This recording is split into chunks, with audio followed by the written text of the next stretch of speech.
हम दुश्मनों का फिर वार। दारुल उलूम हक्कानिया कोड़ा खटक में खुदकुश धमाका। मौलाना हामिदुल हक समेत 5 अफराद शहीद, 20 जख्मी। जख्मियों में से 3 की हालत तशवीशनाक। इमदादी टीमों ने लाश और जख्मियों को हॉस्पिटल मुंतकिल कर दिया। हॉस्पिटल में इमरजेंसी नाफिज। मौलाना हामिदुल हक मौलाना समीउल हक के बड़े बेटे थे। दारुल उलूम हक्कानिया में होने वाला धमाका खुदकुश था। धमाका मदरसे के अंदर नमाज जुमा के बाद हुआ। मुमकिना तौर पर धमाके का हदफ मौलाना हामिदुल हक थे। धमाके की इब्तदाई रिपोर्ट सूबाई हुकूमत को इरसाल। हमलावर के जिस्म के आज़ा मिल गए, फॉरेंसिक लैब भिजवा दिए गए। हमले में मुलव्वस दहशतगर्दों की जल्द निशानदही की जाएगी। दारुल उलूम हक्कानिया में दाखिले के लिए 4 दरवाजे हैं। मौलाना हामिदुल हक के लिए मुख्तलिफ दरवाजे से खुदकुश हमलावर दाखिल हुआ। पुलिस हुकाम। शहीद मौलाना हामिदुल हक दारुल उलूम हक्कानिया कोड़ा खटक के नायब मोहतमम थे।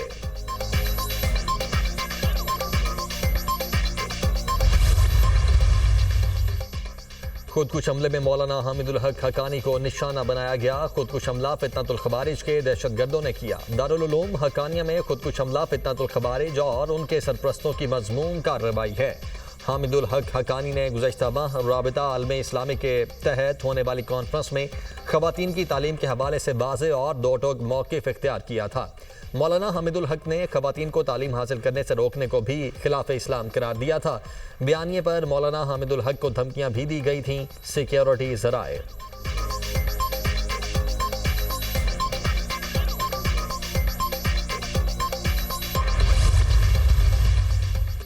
सदर और वज़ीर आज़म की हक्कानिया मदरसा कोड़ा खटक में धमाके की शदीद मजम्मत। बेगुनाह नमाजियों को निशाना बनाना मज़मूम और घिनौना अमल है। दहशतगर्द मुल्क कौम और इंसानियत के दुश्मन हैं। सदर मुमलिकत आसिफ अली जरदारी वज़ीर आज़म की जख्मियों को हर मुमकिन तिबी इमदाद फराहम करने की हिदायत। बुज़दिलाना कार्रवाइयाँ दहशतगर्दी के खिलाफ हमारे अज़्म को पस्त नहीं कर सकती। दहशतगर्दी के मुकम्मल खात्मे के लिए पुरअज़्म हैं। वज़ीर आज़म ने धमाके के हवाले से रिपोर्ट तलब कर ली। वज़ीर दाखिला मोहसिन नकवी, वज़ीर आला KP अली मीन गंडापुर और वज़ीर आला पंजाब मरियम नवाज की भी मदरसा कोड़ा खटक धमाके की मजम्मत।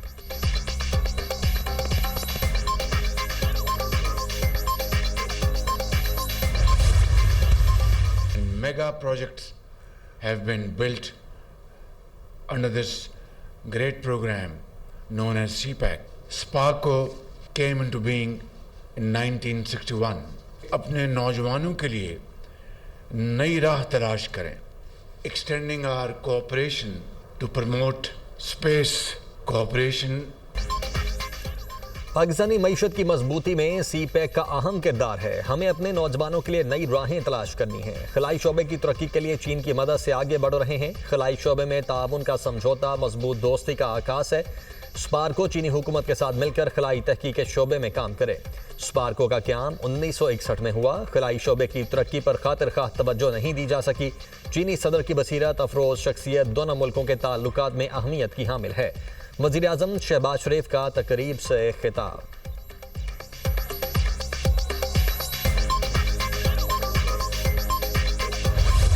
चीफ जस्टिस पाकिस्तान की ज़ेर सदारत जुडिशल कमीशन का इजलास। 4 सेशन जजेस को लाहौर हाई कोर्ट का एडिशनल जज बनाने का फैसला। रजिस्ट्रार लाहौर हाई कोर्ट अबहर गुल खान, राजा गजम्फर, तारिक महमूद बाजवा और तनवीर शेख को लाहौर हाई कोर्ट का एडिशनल जज बनाने का फैसला। इजलास में 8 सेशन जजेस के नामों पर गौर किया गया। कैसर नसीब भट्ट, अकमल खान, जुजीला असलम, शाहिदा सईद के नाम शामिल। इजलास में chief justice Lahore high court Aliya Neelam समेत दीगर मेंबरान की शिरकत।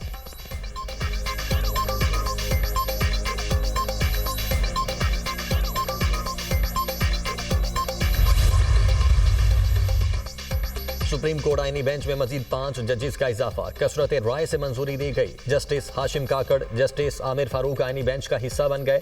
Justice Shakeel Ahmed, justice Ishtiaq Ibrahim, justice Salahuddin Pabar भी आईनी बेंच का हिस्सा। सुप्रीम कोर्ट आईनी बेंच में जजेस की तादाद 13 हो गई। जस्टिस मुनीब अख्तर और जस्टिस मंसूर अली शाह की मुखालिफत। PTI के 2 अरकान अली जफर और बैरिस्टर गोहर ने भी मुखालिफत की। सुप्रीम कोर्ट के तमाम जजेस को आईनी बेंच में शामिल किया जाए, 4 अरकान की राय। सिंध हाई कोर्ट के आईनी बेंच के लिए 3 मजीद जज नामजद। Justice Riyazat Sahar, justice Nisar Ahmed, justice Abdul Hamid Sindh high court के आईनी बेंच का हिस्सा होंगे।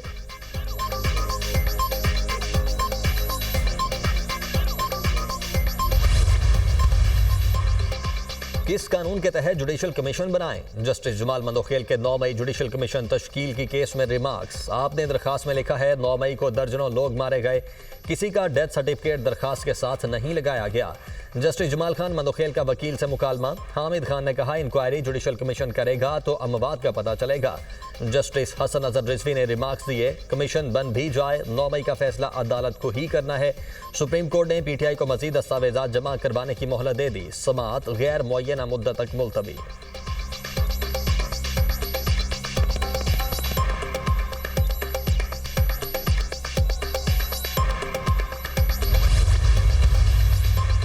फवाद चौधरी 9 मई के 5 मुकदमात में एक कसूरवार करार। इंसदाद दहशतगर्दी अदालत लाहौर में सन है 9 मई के जलाओ घेराव के मुकदमात की समाअत।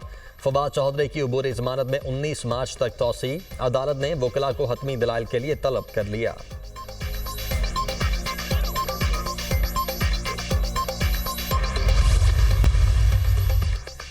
9 और 10 मई के मुल्जिमान की जमानत मनसूखी से मुतल्लिक केस। पंजाब हुकूमत ने रिपोर्ट जमा करवाने के लिए अदालत से वक्त मांग लिया।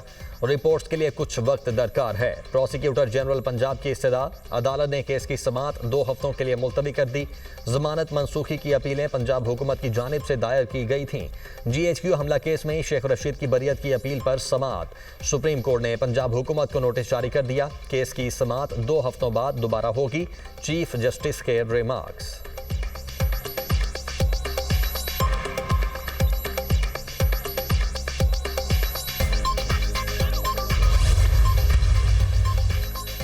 वज़ीर-ए-आज़म से नए विफाकी वज़राए मुमलिकत और मुशीरों समेत काबीना अरकान की मुलाकात। शहबाज शरीफ का विफाकी काबीना के नए अरकान के एजाज़ में नाश्ते का एहतमाम। आप सबका इंतखाब काबिलियत और सलाहियतों की बुनियाद पर किया गया। हम सब अल्लाह ताला और अवाम की अदालत में जवाबदेह हैं। मुआशी इशारिया मजीद बेहतर बनाने के लिए अनथक मेहनत जारी रखेंगे। तमाम विफाकी वज़रा और काबीना के दीगर अरकान की कारकर्दगी का जायजा मैं खुद लूँगा। वज़ीर-ए-आज़म की गुफ्तगू। विफाकी काबीना के अरकान का मुल्क की तरक्की और अवामी फलाह बहबूद के लिए फ़आल किरदार अदा करने के अज़्म का यादा।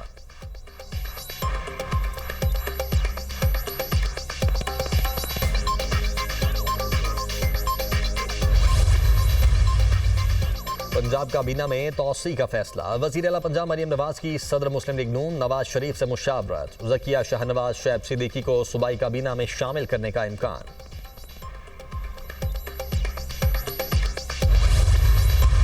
पिछले 2 दिन से देख रही हूँ कि एक जमात और उसके कोई दिहाड़ीदार यूट्यूबर जो हैं उनको बहुत तकलीफ है। जिनको बहुत तकलीफ है ना मरियम नवाज साहिबा के कारकर्दगी से, उनके इक़दामात से उनकी तकलीफ जायज़ है। 90 से ज़्यादा प्रोजेक्ट्स मरियम नवाज साहिबा ने 1 साल के अंदर ना सिर्फ शुरू किए बल्कि मेजॉरिटी को कंप्लीट किया। मैं बताती हूँ कि वो कहाँ मसरूफ़ थे।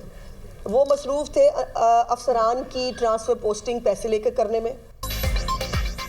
पंजाब की कारकर्दगी कुछ लोगों को हजम नहीं हो रही। मरियम नवाज का कोई मंसूबा फाइलों में या नामुकम्मल नहीं। 1 साल में 90 से ज़ायद मंसूबे शुरू किए गए। PTI का दौर स्कैंडल से भरा रहा। PTI दौर में पैसे लेकर तकर्रो तबादले किए जाते थे। PTI के मंसूबे सिर्फ सोशल मीडिया पर थे। वज़ीर इत्तलात पंजाब अज़मा बुखारी की प्रेस कॉन्फ्रेंस।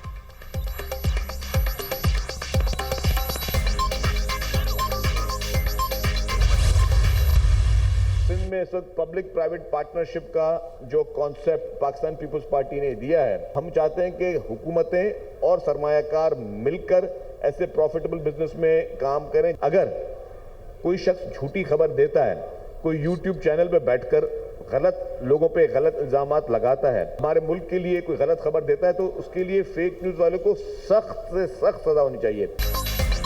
पंजाब सिंध को देखकर अच्छे प्रोजेक्ट ला रहा है तो सराहना चाहिए। पाकिस्तान में सियासी इस्तेहकाम आ रहा है। पाकिस्तान स्टॉक मार्केट में तारीखी बुलंदी खुशाइन है। सिंध में पीपल्स पार्टी की हुकूमत ने पब्लिक प्राइवेट पार्टनरशिप का मॉडल दिया। चाहते हैं हुकूमत और सरमायाकार मिलकर फायदेमंद काम करें। बैरून मुल्क बैठकर यूट्यूबर्स पाकिस्तान मुखालिफ फेक न्यूज़ फैला रहे हैं। गलत खबर देने से मुल्क का नुकसान हो सकता है। वज़ीर इत्तलात सिंध शर्जील मेमन का पाकिस्तान स्टॉक मार्केट में तकरीब से खिताब।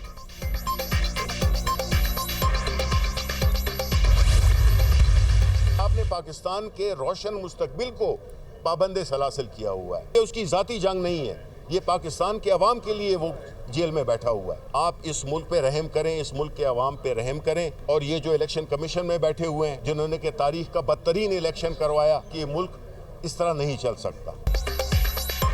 पाकिस्तान के रोशन मुस्तकबिल को पाबंदे सलासिल किया हुआ है। बानी पीटीआई की जाती जंग नहीं, वो आवाम के लिए जेल में बैठे हैं। हुकूमत मुल्क और आवाम पर रहम करे। इलेक्शन कमीशन ने तारीख का बदतरीन इलेक्शन करवाया। मुल्क इस तरह नहीं चल सकता। सेनेटर शिबली फराज की मीडिया टॉक।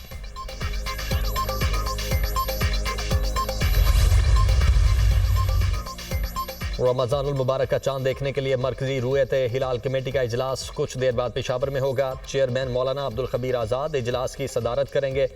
जोनल रुयत हिलाल कमेटियां अपने मुतल्लिका मकामात पर इजलास करेंगी। चांद नजर आने या ना आने का ऐलान मरकजी कमेटी करेगी। अबर आलूद मौसम के बायस आज चांद नजर आने के इम्कानात कम। गुरूब आफ्ताब के वक्त चांद की उम्र तकरीबन 12 घंटे 45 मिनट होगी। पाकिस्तान में रमजानुल मुबारक 2 मार्च से शुरू होने का इम्कान। सऊदी अरब में आज चांद नजर आने का कभी इम्कान।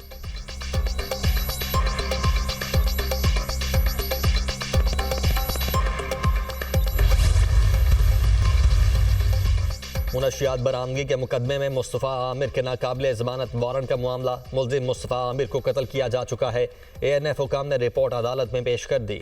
मकतूल मुस्तफ़ा आमिर के खिलाफ मुकदमे की कार्रवाई खत्म। मुस्तफ़ा आमिर और नुमान याकूब के खिलाफ कोरियर के जरिए मुनशियात स्मगलिंग की कोशिश का मुकदमा दर्ज है। अदालत ने मुल्ज़िम की अदम हाजिरी पर नाकाबिले ज़मानत वारंट जारी किए थे।